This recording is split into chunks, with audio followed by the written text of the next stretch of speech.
사마리아 사람들은 산에서 예배했다고 했어요. 산에서 예배한다라는 것은 이 사마리아 사람들이 예배하는 그 산은 그리심 산이라는 그 산에서 예배를 했습니다. 그런데 유대인들은 예루살렘에서 예배해요. 예루살렘 성전이 있는 곳에서 예배를 했고 성전을 바라보면서 회당에서 예배를 했습니다. 회당에서 예배하는 예배와 예루살렘에서 예배하는 예배는 또 차이가 있죠. 예루살렘에서 예배하는 예배는 피의 제사를 통한 제사 속에서 드려지는 예배. 회당에서 드려지는 예배는 오늘날 이 예배와 유사한 성경을 낭독하고 찬송하고 기도하며 그리고 설교하며 하는 예배가 드려졌습니다. 그 속에서 이 사마리아 사람들과 유대 사람들 간에 갈등이 있었는데 이 예배에 대한 갈등마저 불거지게 되었어요. 북한과 우리나라 사람들 간에 갈등이 있었는데 이념적인 이 갈등으로 더 악화가 되는 것과 똑같은 상황이 벌어지고 있는 것입니다. 그런데 이 종교 문제의 해결을 예수님께서 해주셨어요. 종교 문제의 해결. 어떻게 해결을 해주십니까? 본문 말씀 21절에 제가 한번 읽어보겠습니다. 예수께서 이르시되 여자여 내 말을 믿으라. 이 산에서도 말고 예루살렘에서도 말고 너희가 아버지께서 예배할 때가 이르느니라. 너희는 알지 못하는 것을 예배하고 우리는 아는 것을 예배하느니 이는 구원이 유대인에게서 남이라. 라고 이야기합니다. 자, 산에서도 아니고 예루살렘에서도 예배하는 것이 아니다. 예배할 때가 이르는데, 예배할 때가 이르는데 그 예배할 때를 이야기하기 앞서서 뭐라고 얘기를 합니까? 너희는 알지 못하는 것을 예배하지만 우리는 아는 것을 예배한다. 너희는 알지 못하는 것. 지금 사마리아의 상황은 어떤 상황입니까? 이방 민족이 들어와서 이방인들과 혼인하고 이방 신이 들어와서 이방 신들과 혼합된 그런 종교가 그들 가운데 있었어요. 혼합주의 신앙. 그 속에서 하나님이 아닌 알지 못하는 신에게 예배하고 있는 거예요. 하나님을 향해서 예배를 하고 있지만 그 예배가 하나님이 아닌 알지 못하는 신이 되어버린 거예요. 그래서 예수님께서 너희는 알지 못하는 것을 예배한다라고 이야기를 하고 있는 거예요. 그리고 또 중요한 거는요. 이 사마리아 사람들도 성경을 봤어요. 어떤 성경을 봤느냐. 모세 오경만을 성경으로 봤어요. 나머지 구약 39에서 5를 빼면 몇입니까? 9에서 5를 빼면 몇이에요? 4잖아요. 34권. 구약 34권은 인정을 안 했어요. 가까이 하지 않았어요. 이게 사마리아 사람들의 모습이었어요. 잘못된 모습입니다. 그러다 보니까 하나님에 대한 지식이 부족했던 것이에요. 알지 못하는 신이 되어버려요. 하나님이라고 하지만 그 하나님을 향해서 예배하지만 알지 못하는 신이 되어버려요. 너무나도 중요한 이야기입니다. 우리가 성경을 읽고 말씀을 듣지만 우리가 바르게 하나님을 알고 바르게 하나님이 전해지는 그 말씀을 받아들인다면 그 예배가 바른 하나님께 기쁨이 되고 영광이 되는 영과 진리로 예배하는 예배가 되겠지만 우리가 이 하나님 말씀이 바르게 전해지지 못하고 우리가 이 하나님 말씀을 바르게 알지 못하는 상태에서 드려지는 예배는요 하나님이 받으시는 예배가 되지 못한다는 것입니다. 알지 못하는 신이 되어버리는 거예요. 하나님이라고 이야기하지만 그 하나님은 잘못 알고 있는 그 지식의 하나님이에요. 그러니까 알지 못하는 신이 되어버리는 거예요. 사마리아 사람들이 예배하는 그 예배가 바로 이 알지 못하는 것을 예배한다는 것입니다.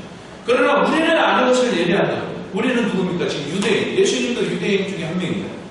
근데 유대인들은 대대로 구약에서 이야기하고 있는 성경 39권을 가지고 하나님 그 말씀을 토대로 해서 하나님을 예배했어요. 그리고 구원이 유대인에게서 납니다. 그 말씀을 성경에서는 이야기하고 있지 않습니까? 유대인에게서 난다는 말을 알고 있었기 때문에 메시아를 대망하면서 살아왔어요. 메시아를 기다리며 살아왔어요. 그런데 오신 이 메시아를 받아들이지 않고 메시아를 십자가에 못 박아 죽였죠. 유대인. 그리고 오늘날 저 역사적 유대인들, 역사적 이스라엘, 중동에 있는 그 이스라엘 여전히 이 메시아를 기다리고 있지 않습니까? 잘못된 신앙으로 흘러간 것이죠. 그러나 예수님이 이 땅에 오셨던 공생의 사역을 하시던 이때까지는 유대인들도 이 메시아 대망 사상 속에서 하나님의 온전한, 하나님을 아는 온전한 지식 속에서 하나님을 예배했다는 것이에요. 그 속에서 예배를 하면서 예배했다라는 것을 말씀을 하시면서 예수님께서 23절에서 이어서 이야기해요. 자, 예배할 때가 이르는데 아버지께 참되게 예배하는 자들은 곧 영과 진리로 예배할 때가 오나니 곧 이때다라고 이야기해요. 그러면서 24절에 하나님은 영이시니 예배하는 자가 영과 진리로 예배할지니라.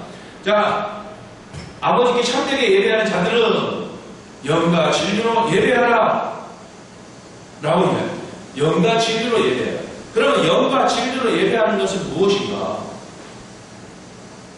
자, 예배에 대한 정의를 내리고 있습니다. 영과 진리로 예배를 하는 것이다. 영과 진리로 예배해라. 이 말은요, 영 안에서 진리로 예배하라라는 그런 의미를 가지고 있습니다. 그러니까 원어별 해석을 하면 그렇게 해석이 됩니다. 그러니까 영 안에서 진리로 예배하라. 그러니까 영으로 예배하는 거, 진리 안에서 예배하는 거, 다르게 해석이 되죠. 나누어서 해석을 해볼 수 없죠. 그러니까 우리는 영적 존재예요.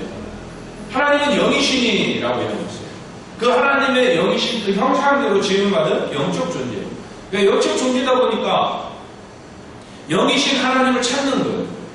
영이신 하나님을 향해서 예배할 수 있는 거예요. 영이신 하나님을 우리는 바라볼 수 있는 거예요. 영의 눈.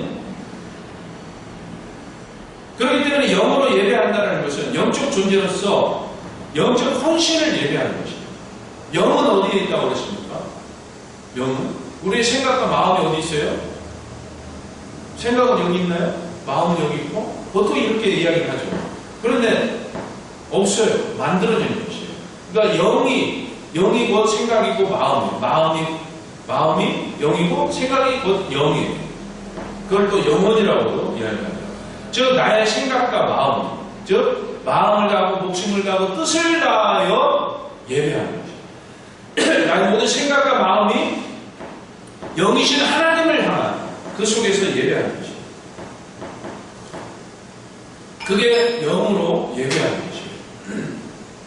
고린도전서 14장 15절에서 사도 바울이 이렇게 이야기합니다. 내가 영으로 기도하고 또 마음으로 기도하고 내가 영으로 찬송하고 또 마음으로 찬송하리라 라고 말씀합니다. 생각과 마음으로 기도하고 생각과 마음으로 찬송하고 생각과 마음으로 이 말씀을 받아들이고 생각과 마음으로 헌금하고 생각과 마음으로 이 예배를 드리는 것이 나의 영이 하나님을 영이신 하나님을 향해서 내 모든 것을 내어 올려드리는 거예요. 바치는 거예요.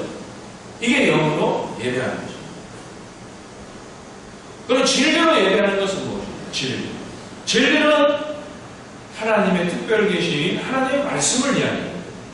진리 되신 예수님, 말씀이신 예수님께서 말씀으로 존재하셨고 그 로고스로 존재하셨던 예수님이 성육신 하셨잖아요. 말씀이 육신이 되었잖아요. 육신이 되어서 하나님의 계시를 온전하게 드러내 보여주셨잖아요. 예수님께서 말씀하신 그 말씀이 다시 이 말씀으로서 기록이 되어졌잖아요. 이 말씀, 하나님의 특별 계신 이 진리의 말씀 안에서 예배하라는 거예요. 즉 영 안에서 진리의 말씀으로 예배하라는 것입니다. 하나님의 말씀에 입각하여서 예배하라는 것입니다. 이 말씀은 하나님에 대한 명확한 지식을 갖추고 예배에 임하여야 된다는 그런 말씀입니다. 자, 사마리아는 이 진리의 말씀이 없었어요. 모세 오경만 가지고 있었다고 그랬지 않습니까? 진리의 말씀이 없었어요. 그러다 보니까 너희가 알지 못하는 것을 예배하는 거예요. 하나님을 향해서 예배하지만 하나님이 아닌 다른 알지 못하는 것을 향하여 예배하게 되어버린 것이에요. 진리의 말씀이 없습니다. 그래서 우리는 이 말씀을 읽고 묵상하며 이 말씀을 이해하고 깨달으며 하나님을 알고자 하는 그런 노력을 해야 된다는 것이에요. 그렇기 때문에 우리는 말씀을 배워야 해요. 그렇기 때문에 우리는 이 말씀을 연구해야 돼요. 그렇기 때문에 우리는 이 진리의 말씀을 벗어나서는 안 되는 것이에요. 이 말씀 안에서 진리로 예배하는 그런 삶이 되어야 될 것입니다. 그런데 유대인은 이 진리의 말씀은 있었지만 신뢰하지는 못했어요. 영이 없었어요. 그러다 보니까 어떻습니까? 형식적인 예배에 머물게 됐습니다. 진리만 가져가다 보니까 이제 외식하는 자의 모습이 나타납니다. 영, 마음과 목숨과 뜻을 다하여 예배해야 됩니다.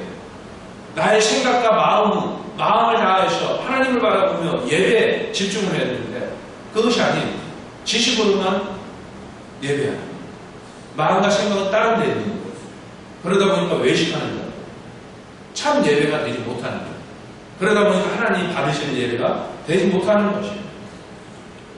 사마리아 사람들이 가지고 있는 장점, 유대인들이 가지고 있는 이 장점을 묶어서 예수님께서 이야기합니다. 영과 진리로 예배할지니라 라고 말씀합니다. 그 예배를 23절에서 이야기합니다. 곧 이때라. 아버지께 참되게 예배하는 자들은 영과 진리로 예배할 때가 오나니 곧 이때라. 아버지께서는 자기에게 이렇게 예배하는 자들을 찾으십니다. 예배할 때가 곧 이때라 라고 이야기하고 이렇게 예배하는 자, 영과 진리로 예배하는 자를 하나님 찾아오신다는 것입니다. 그래서 예배라고 해서 무조건 다 하나님이 계시는 게 아니에요. 예배라고 해서 다 하나님이 찾아오시는 것이 아니에요. 내 마음과 뜻과 정성을 다한 하나님을 향한 그 속에서 하나님이 찾아오시는 것이고 또 하나님에 대한 정확한 지식이 있는 그 진리의 말씀으로 드려지는 그 예배 속에서 하나님의 임재가 주어진다는 것입니다. 그 하나님의 임재가 있는 그 예배는 은혜가 충만하겠습니까? 충만하지 않겠습니까? 그 하나님의 그 영광이 깃든 그 예배는 얼마나 은혜스럽겠습니까? 얼마나 은혜스럽겠습니까? 이 영이 빠진 예배는 하나님이 없는 예배입니다. 이 진리가 없는 예배는 하나님이 없는 예배가 돼요. 우리는 어떤 예배를 드리고 있는 것입니다. 하나님이 찾아오시는 예배, 하나님이 부어주신 그 선물, 그 은혜가 있는 예배를 드리고 있는가? 우리가 이왕이면 예배하는 거, 하나님의 임재가 있는 예배가 드려져야 되지 않겠습니까? 우리 하나님의 임재가 있는 예배 속에서 하나님이 주시는 이 선물, 영원히 목마르지 않는 생수의 선물을 쏟아 부어 주시고자 하는데 그런 은혜를 우리가 취하는 그런 예배를 드려야 되지 않겠습니까?